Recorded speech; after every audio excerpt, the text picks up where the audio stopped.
My husband would tell you that I live in a fantasy world, and probably I do. I get very emotional, so it disappears. I do this in front of lots of people when I talk.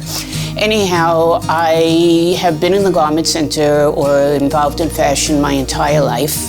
I've started a lot of brands. I've promoted a lot of designers. The clients of the Women's Rights Center to come in and feel good about themselves and get totally put together. I've always worked with designer clothes in the most beautiful stores in the world.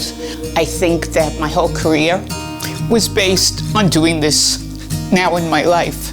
I enjoy making them feel beautiful and empowered and being able to go out for their interviews and feel really good. Past and present and Closter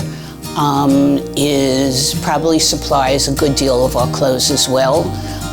Pam de Blasio is very supportive. I have found my niche. I always say that we're the people that nobody really knows about and what we do, and they really don't see what goes on. But apparently, since I am being honored tonight, you do see it.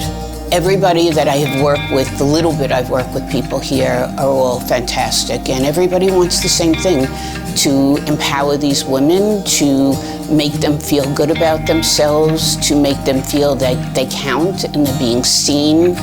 But you listen to some of these women and they tell you 20 years later they had been nurses, they had been doctors, they had been engineers. Their husbands told them they couldn't work, they had to stay home, and 20 years later the husbands leave and leave them with nothing. And I want these women to feel like they're walking out looking like they walked out of a high-end boutique.